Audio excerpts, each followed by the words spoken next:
Paz, meus irmãos, a paz, minhas irmãs. Vamos abrir nossa Bíblia, em nome de Jesus, no livro de Ruth, para a gente dar sequência à nossa série de mensagens. E hoje a nossa reflexão estará em Ruth, capítulo 2. Nós vamos do versículo 1 até o versículo 13, em nome de Jesus.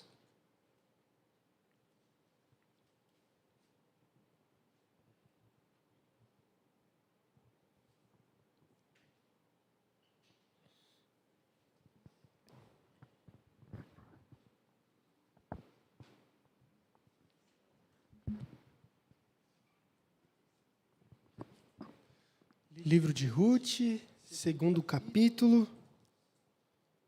Vamos ler do 1º ao 13º versículo. Amém? Diz assim o texto bíblico. Havia em Belém um homem rico e respeitado chamado Boaz. Ele era parente de Elimeleque, o marido de Noemi. Certo dia, Ruth, a moabita, disse a Noemi: deixe-me ir ao campo ver se alguém, em sua bondade, me permite recolher as espigas de cereal que sobraram. Noemi respondeu: está bem, minha filha, pode ir. Ruth saiu para colher espigas após os ceifeiros. Aconteceu de ela ir trabalhar num campo que pertencia a Boaz, parente de seu sogro Elimeleque.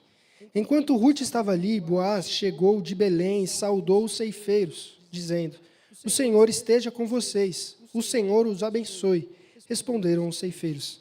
Então Boaz perguntou a seu capataz: quem é aquela moça? A quem ela pertence? E o capataz respondeu: é a moça que veio de Moabe com Noemi. Hoje de manhã, ela me pediu permissão para colher espigas após os ceifeiros. Desde que chegou, não parou de trabalhar um instante sequer, a não ser por alguns minutos de descanso no abrigo. Boaz foi até Ruth e disse: ouça, minha filha, quando for colher espigas, fique conosco. Não vá a nenhum outro campo. Acompanhe as moças que trabalham para mim. Observe em que parte do campo estão colhendo e vai atrás delas. Avisei os homens para não a tratarem mal. E quando tiver sede, sirva-se de água que os servos tiram do poço. Ruth se curvou diante dele com o rosto no chão e disse: o que fiz para merecer tanta bondade? Sou apenas uma estrangeira. Eu sei, respondeu Boaz, mas também sei de tudo que você fez por sua sogra, desde a morte de seu marido. Ouviu falar de como você deixou seu pai, sua mãe e sua própria terra para viver aqui, no meio de desconhecidos. Que o Senhor, o Deus de Israel, sob cujas asas você veio se refugiar, a recompense ricamente pelo que você fez. Ela respondeu: espero que eu continue a receber sua bondade, meu Senhor, pois me animou com suas palavras gentis, embora eu nem seja uma de suas servas. Fechem seus olhos. Senhor nosso Deus, nesse momento de reflexão, nós oramos a Ti e pedimos para que o Senhor continue manifestando essa redenção que o Senhor iniciou em Cristo. Que o Senhor continue manifestando a Sua graça que o Senhor tem manifestado desde o momento em que chegamos aqui. E que esse seja mais um momento onde os nossos corações e os nossos ouvidos estejam atentos para aquilo que o Senhor deseja para as nossas vidas. É isso que a gente ora e é isso que a gente agradece, sabendo que assim o Senhor fará. Amém. Podem se sentar.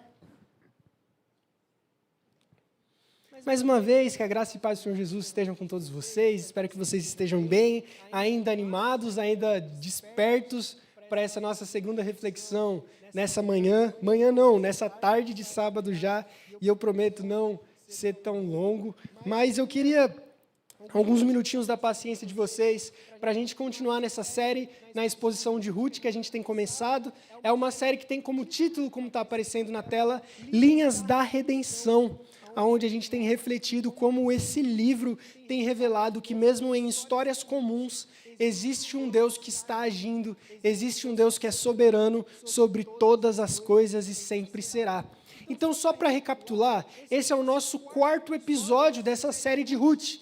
E se você perdeu algum episódio, se você ainda está muito perdido sobre o que foi falado antes, aonde a gente veio parar aqui, a gente tem o nosso YouTube, no nosso canal Promessa Tatuapé. E lá na Promessa Tatuapé, no canal do YouTube, tem uma aba escrito Playlist. Se você clicar nessa aba, vai estar lá todos os episódios que já passaram dessa série. O episódio 1, o episódio 2 e o episódio 3. que você pode assistir para você ficar cada vez mais por dentro de tudo isso que a gente tem estudado nessa série. No primeiro episódio, a gente viu como Deus ele é soberano sobre a história e como o livro de Ruth mostra numa história comum, aonde não tem profecia, não tem profeta, não tem milagre, não tem nada sobrenatural, mas mesmo assim Deus está agindo tremendamente sobre a história de Ruth e toda a sua família. No segundo episódio, a gente viu como muitas vezes nós somos precipitados nas nossas ações e tentamos fazer as coisas do nosso próprio jeito. E a gente viu Elimeleque tentando fazer isso, buscando segurança numa terra estrangeira, decidindo sair da segurança do Deus de Israel para buscar segurança no Deus de Moabe. E como muitas vezes nós somos precipitados e buscamos segurança nas coisas erradas e buscamos respostas nos lugares incompletos. E a gente vê que toda essa decisão de Elimeleque gera todo um trauma, todo um desgaste para toda a sua família. Ele morre, seus filhos morrem, Noemi fica sozinha, abandonada. Antes, em Israel, pelo menos ela tinha a ajuda do povo, um pouquinho de estabilidade, ainda que estava no período de fome. Mas agora em Moabe ela não tem mais nada, perdeu tudo e viveu no maior caos da história dela. E foi justamente esse caos que a gente foi introduzido na semana passada na pregação do Everton, aonde a gente viu que em meio a esse caos, em meio a todo esse desastre, existe um Deus que ainda está tecendo, costurando uma história de redenção. É durante esse caos que, por exemplo, Noemi, ela vem dizer que o Todo-Poderoso estendeu a mão contra ela. Noemi olha para tudo isso como se Deus estivesse contra ela, como se Deus estivesse punindo ela, como se Deus estivesse irado com ela. Noemi começa a dizer que o nome dela não deveria ser mais Noemi, mas que deveria ser Mara, que em hebraico significa amargo, porque ela diz que o Todo-Poderoso deixou a vida dela muito amarga. E ela atribui toda a desgraça da vida dela a Deus, dizendo, como diz no versículo 21 do capítulo 1, que fala: cheia eu parti, mas o Senhor me trouxe de volta vazia. O Senhor me fez sofrer, e o Todo-Poderoso trouxe calamidade sobre mim. E o mais engraçado de tudo isso é que quem tomou a decisão de sair de Belém, de sair de Israel, de sair da terra prometida e dos cuidados do Senhor, foi Noemi com seu marido. Mas quando dá tudo errado, quem ela culpa? O próprio Deus. E isso revela muito do nosso coração. Como muitas vezes nós tomamos decisões erradas, nós colhemos as consequências erradas de nossas decisões, e ainda assim a gente culpa Deus, como se Ele fosse o culpado das nossas desgraças e das coisas que acontecem nas nossas vidas. Então é esse cenário que está acontecendo até o segundo capítulo. É um cenário onde Noemi está culpando Deus pela desgraça, onde ela está vazia, onde ela está desempregada, com fome, desalentada. Ela não tem nenhuma expectativa de futuro, ela não tem nenhuma esperança. E é em todo esse caos, em toda essa amargura que Noemi está voltando para a terra dela, que começa o capítulo 2 de Ruth. E o capítulo 2 vem começar quando o autor, que é aqui Samuel, vem falar que quando elas voltam para Belém, é justamente o período em que a cidade está começando a colheita, a colher toda a cevada que já estava sendo plantada há muito tempo. E aí o autor vem falar que havia um homem rico em Belém chamado Boaz, que era parente de Noemi, que era sogro de Ruth. E o que o capítulo 2 vem ensinar para a gente nessa manhã, e o que eu queria trazer para refletir junto com você, é que muitas vezes a nossa vida parece aleatória. Muitas vezes a gente começa a acreditar que nós estamos jogados ao acaso, e que as desgraças da vida e as destemperanças simplesmente nos atingem. Existe uma linha de pensamento chamada teísmo aberto, e ela é muito famosa. E muita gente acredita nisso sem nem saber. E o que essa linha de pensamento fala? Fala que Deus é como se fosse um relojoeiro, que deu partida uma vez no relógio e deixou as coisas rolarem sozinhas. Então, tudo o que acontece não é culpa de Deus, é tudo por acaso. É uma linha que diz que Deus criou o universo, criou as leis físicas, e agora tudo gira sozinho. E Deus não interfere mais em nada. tudo é acaso e tudo é consequência das leis que Deus criou. Só que a grande verdade é que isso não é bíblico. A grande verdade é que isso não tem nada a ver com o Deus das Escrituras. Porque o Deus aonde o livro de Ruth vem apresentar para a gente é um Deus que se relaciona com a sua criação e é um Deus que interfere na história das coisas e na história do mundo.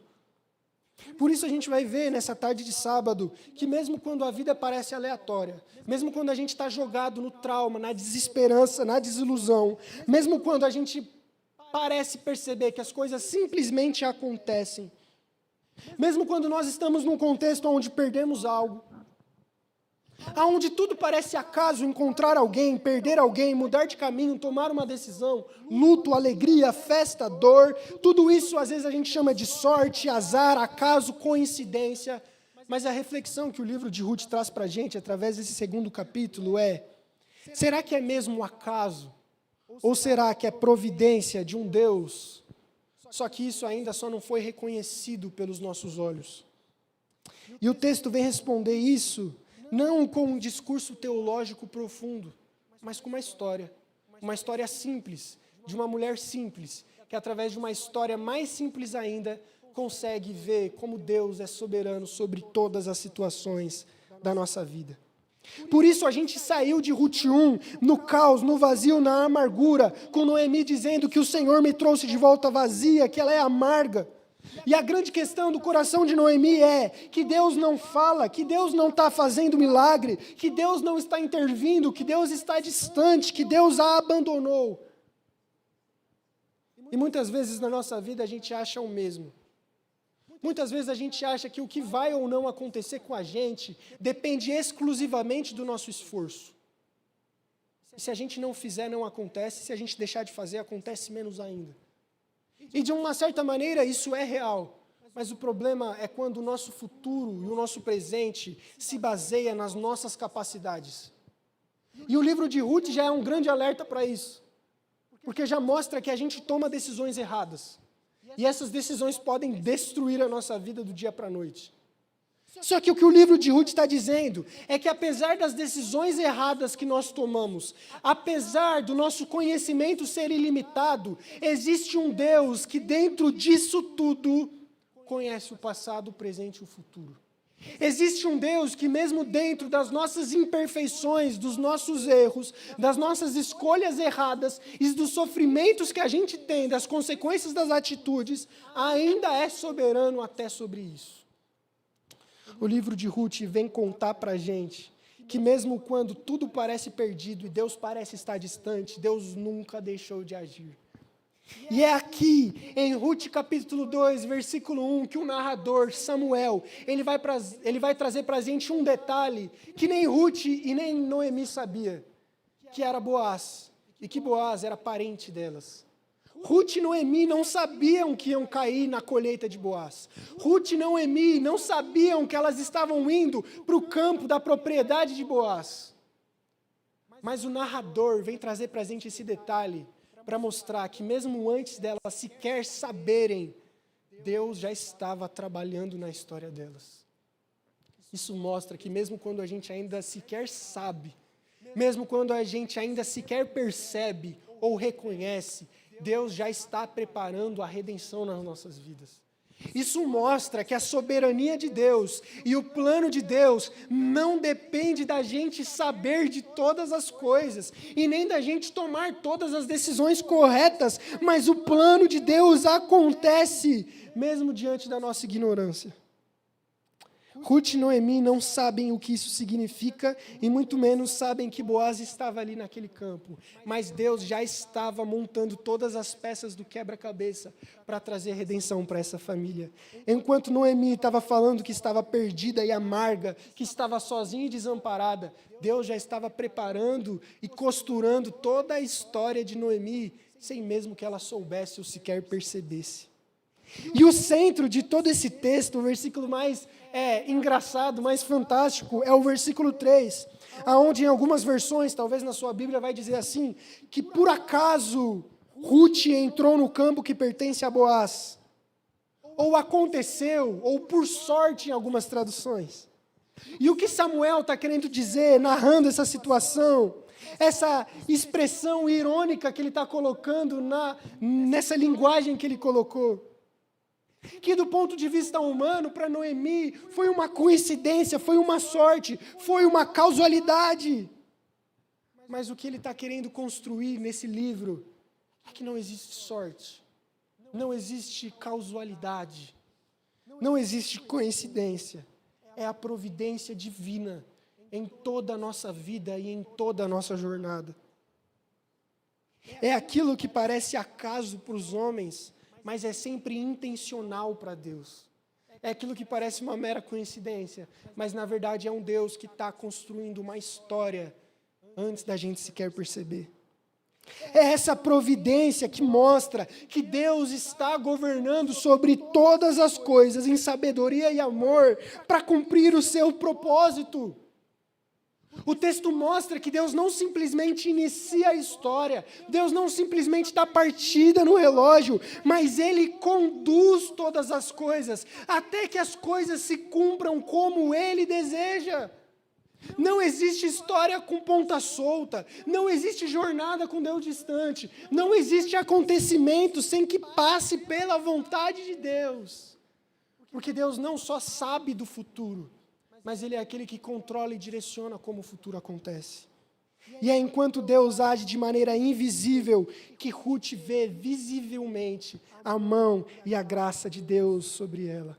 Ela não vê o plano de Deus, mas ela age com fidelidade, entendendo que a providência divina não elimina a responsabilidade humana, mas a providência divina é que nos capacita para a gente viver de acordo com a vontade de Deus. E aqui é um ponto muito delicado e muito sensível. Talvez em algum momento você foi ensinado assim: faça a parte humana, que Deus vai fazer a parte dele. E a vida inteira a gente cresce com isso na cabeça: eu tenho que fazer a minha parte, eu tenho que fazer a minha parte para Deus fazer a dele. Só que o que Deus está ensinando na Bíblia não é isso. O que Deus está ensinando no livro de Ruth não é isso.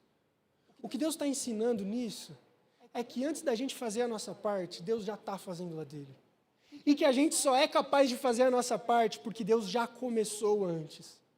A gente só é capaz de sermos fiéis a Ele, porque Ele já começou a preparar um caminho aonde é possível a gente ser fiel. Ruth só é capaz de trazer redenção para a família, porque por um acaso Deus direcionou ela para cair justamente na plantação de seu parente. Ou seja, a responsabilidade humana só acontece porque antes Deus deu providência, Deus deu sustento, Deus guiou a sua e a minha história para que a gente pudesse responder a Ele com responsabilidade e amor. E o instrumento que Deus está usando através dessa história é Boaz, aonde ele não entra em ação como um profeta, como um milagre, como o céu abrindo, mas ele entra simplesmente com um amor leal, com um amor a Ruth que ela não merecia. A gente vai ver isso mais profundamente nos próximos episódios, que Boaz, ele não era o parente mais próximo de Ruth. E havia uma lei no Antigo Testamento, lá em Levítico, que falava que o parente mais próximo era obrigado a resgatar um parente em situação difícil. Só que Boaz não era o parente próximo. Boaz não tinha a obrigação de fazer isso. Mas mesmo assim, Boaz decide resgatar Ruth. Mesmo assim, Boaz decide trazer redenção para essa serva que sequer era israelita, mas era moabita, que adorava deuses estrangeiros e tinha uma vida distante de Deus antes de tudo. É Boaz que protege, acolhe e honra, mesmo quando Ruth não merecia e sequer ainda o conhecia. E é nesse diálogo que a gente leu do versículo 8 até o versículo 13, aonde Ruth fala a Boaz: por que achei graça sendo eu estrangeira? E essa não é uma pergunta só de Ruth, mas é uma pergunta que está entremeada no nosso coração. Ela reconhece a condição dela, ela conhece como ela é indigna, ela conhece a exclusão que ela tinha. E isso vai de encontro totalmente com o Evangelho, onde a redenção começa justamente quando a gente reconhece a nossa indignidade. É da mesma maneira no Evangelho, como está em Efésios 2, onde a gente era estrangeiro, forasteiro e perdido nos nossos pecados, mas uma graça redentora nos salvou. O que está sendo construído aqui é um caminho para resgate, é a redenção dessa família. Deus está usando eventos reais para construir uma história de redenção que culminaria, que apontaria para Cristo, porque é através da redenção dessa família que nasceria Davi, neto de Ruth, linhagem de Jesus Cristo. Não é uma história por acaso, não é uma salvação causal, mas é um evento que Deus está projetando e guiando soberanamente para que nascesse Cristo e Ele fosse o Redentor perfeito para as nossas vidas. Boaz aqui representa um Redentor maior que viria. Boaz aqui antecipa uma graça que em Cristo seria completa. Cristo é o Boaz perfeito. Cristo é aquele que nos encontrou quando ainda não merecíamos. Cristo é aquele que nos acolheu quando ainda a gente se achava indigno. Cristo é aquele que nos viu quando ainda estávamos estrangeiros. Por isso eu quero concluir dizendo, meu irmão e minha irmã, que esse texto nos ensina que nada na sua vida é aleatório. Nada na sua vida é por acaso. Seja o luto, seja o sofrimento, ou seja a alegria, todas as coisas estão debaixo da vontade de Deus. É como Paulo diz em Romanos 8, 28, porque todas as coisas cooperam para o bem daqueles que amam a Deus, segundo o propósito de Deus. Deus tem um propósito para o universo, e Ele cumpre todas as coisas de acordo com esse propósito que Ele estabeleceu. Por isso que a gente chama de acaso, coincidência, sorte, é Deus conduzindo a sua vida para a vontade dEle. Por isso, se em primeiro lugar não existe coisa aleatória em questão de sorte, se em primeiro lugar não existe coisa aleatória, em segundo lugar, Deus age mesmo quando a gente não percebe. Ruth não sabia, Noemi não sabia. Elas não estavam vendo e não estavam percebendo, mas mesmo assim Deus estava agindo. Talvez você, assim como eu, cresceu dentro de uma cultura pentecostalizada, onde a gente está acostumado a ver Deus no extraordinário, nos dons, nos milagres, mas o livro de Ruth é sobre um Deus que age quando a gente não percebe. O livro de Ruth dá um passo a mais na maturidade de Deus, onde mostra que Deus age em todas as coisas, mesmo sem milagre, mesmo sem voz profética, mesmo sem manifestação sobrenatural. Deus está agindo, mesmo quando você não sente arrepio, mesmo quando seu coração não acelera, mesmo quando seu olho não lacrimeja, Deus não deixou de agir. Mesmo quando as coisas parecem fora do controle, mesmo quando você está no luto, mesmo quando o sofrimento acontece, Deus está agindo nisso. Por isso, não reduza Deus a experiências, não reduza Deus a sentimentalismo, mas enxergue Deus como soberano sobre a criação, que está guiando você e todos nós, mesmo sem a gente perceber e sentir. Em terceiro lugar, Ruth não viu o plano, Ruth não sabia nada, mas quando ela viu que Deus estava abrindo um caminho, quando ela foi atingida pela graça de Deus, ela trabalhou, e trabalhou mais do que todo mundo no campo. Por isso a soberania de Deus não exclui a sua responsabilidade. E a aplicação que eu tenho para o nosso coração é, quantas vezes Deus não está abrindo para nós os caminhos, quantas vezes Deus não está tecendo para nós as histórias, quantas vezes Deus não está dando oportunidade de redenção para a gente, mas a gente continua preguiçoso, esperando que Deus faça tudo. E existe uma reflexão que eu vi inclusive hoje de manhã, por um amigo que postou no Instagram, de um pastor muito famoso chamado Heber Campos Jr., e ele traz uma reflexão muito legal, dizendo que quando a gente é muito novo, e a gente quer vestir a camiseta, a gente levanta os nossos braços para os nossos pais colocarem para a gente. Só que chega um momento da infância onde a gente já é grandinho para colocar a própria camiseta. Mas ainda assim a gente quer que os nossos pais coloquem para nós. Assim como amarrar os sapatos. E a grande verdade é que às vezes na vida a gente é essa criança que quer usar velcro a vida inteira, em vez de aprender a amarrar o tênis. A gente é essa criança que quer que Deus vista a camiseta para a gente todas as vezes. A grande verdade é que mesmo Deus mostrando para a gente que está fazendo redenção, que está exercendo misericórdia, a gente se recusa a trabalhar. A gente se recusa a ter vergonha na cara e viver um evangelho verdadeiro. Porque a gente prefere o conforto dos nossos pecados. A gente prefere o conforto da nossa comodidade. A gente prefere o evangelho fácil. A gente prefere que Deus continue colocando a camiseta. E a gente espere que Deus continue resgatando a gente todas as vezes que a gente cai no buraco.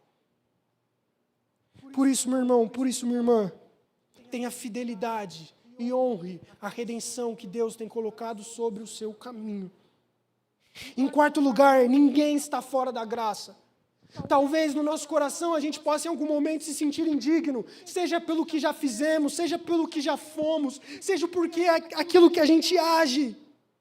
Mas a grande questão desse texto é que a graça veio a Ruth não por quem ela era ou por que ela fez, mas a redenção veio a Ruth por graça, por favor imerecido.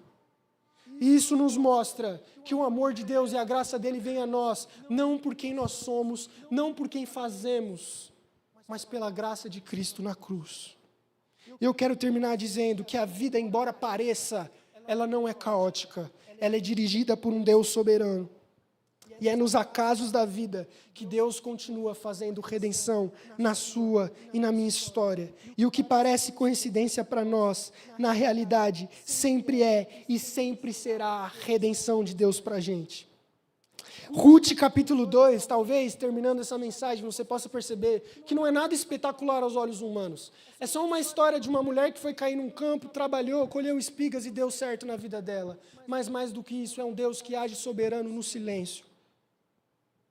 É uma mulher que foi trabalhar e chegou a um homem, mas que mostra a precisão soberana, mostra a providência de Deus. Por isso, assim como disse Jesus, não se preocupem com o amanhã, não se preocupem em buscar segurança nos lugares errados ou buscar saciedade nas fontes erradas.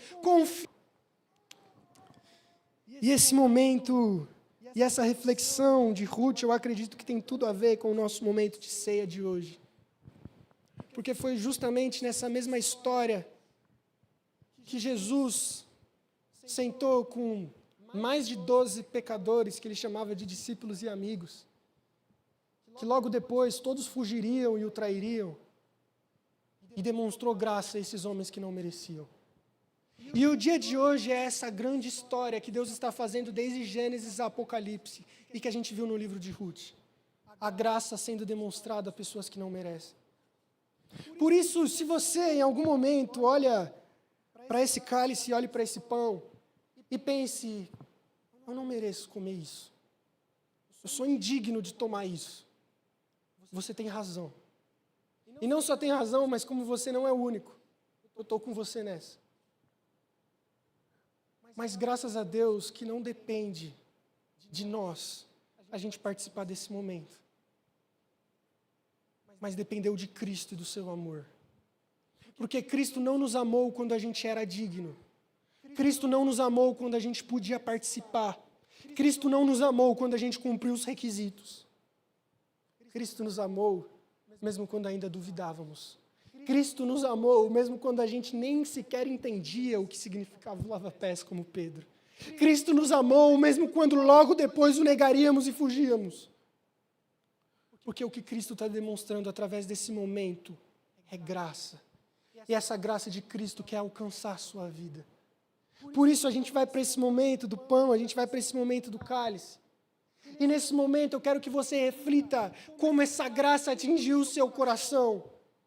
Como nós estávamos perdidos dos nossos pecados, como nós éramos reféns das nossas próprias maldades, mas um dia Deus interrompeu essa história, um dia Deus interrompeu as nossas maldades, um dia Deus olhou para o Gustavo e falou, até aqui chega, Gustavo, e demonstrou graça e amor a um pecador perdido. E que essa seja a motivação da ceia, não porque a gente merece, não porque a gente é alguma coisa, mas porque Cristo nos amou primeiro, e pela graça nos salvou, e pela graça partiu o pão e disse, este é o meu corpo partido em favor de vocês, e distribuiu o vinho e disse, esse é o meu sangue que é derramado numa aliança que salvará o pecado de muitos. E é através desses elementos, é através desse ato simbólico que a gente continua participando dessa graça. Se você quer essa graça nessa vida, se você quer força para vencer o pecado, se você quer força para continuar parecido com Jesus, se você quer ser participante como membro de Cristo e da glória dele, e você quer anunciar que Jesus Cristo existiu, morreu e ressuscitou, eu te convido a você participar desse momento em nome de Jesus. E aí eu vou pedir para os meninos, se eles puderem, para o Mateus e para o Everton, me ajudar nesse momento da distribuição do pão e do cálice. E eu vou pedir para aqueles que são aptos, aqueles que foram batizados e desejam participar da ceia, permanecerem de pé. E conforme a gente for distribuindo, você pode se assentar no seu lugar, tudo bem? E enquanto os meninos distribuem, eu quero reler com vocês o texto do Evangelho onde Jesus narra toda essa história da última ceia e da ceia que ele instituiu para a gente. Em Lucas 22, versículo 14, Jesus disse assim: quando chegou a hora, Jesus e seus apóstolos tomaram lugar à mesa. Jesus disse: estava ansioso para comer a refeição da Páscoa com vocês antes do meu sofrimento, pois eu lhes digo que não voltarei a comê-la até que ela se cumpra no reino de Deus. Então tomou um cálice de vinho e agradeceu a Deus, e depois disse: tomem isto e partilhem entre vocês, pois não beberei vinho outra vez até que venha o reino de Deus. Tomou o pão e agradeceu a Deus, depois partiu e deu aos discípulos, dizendo: este é o meu corpo, entregue por vocês. Façam isto em memória de mim. Depois da ceia, Jesus tomou o cálice de vinho e disse: este é o cálice da nova aliança, confirmada com o meu sangue, que é derramado como sacrifício por vocês. Foi nesse momento que Jesus estava começando essa aliança, que salvaria os nossos pecados. Uma aliança que não dependeria mais do sangue de animais, mas do sangue do próprio Filho na cruz. Por isso, nesse momento, eu vou pedir para você, se possível, você pode se assentar nesse momento.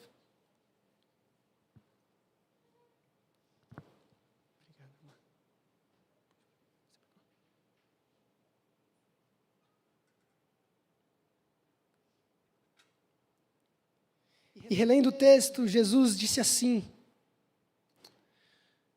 tomou o pão e agradeceu a Deus e o partiu aos discípulos, dizendo: este é o meu corpo, entregue por vocês. Façam isso em memória de mim. Vamos comer o pão, o corpo de Cristo, em nome do Senhor Jesus?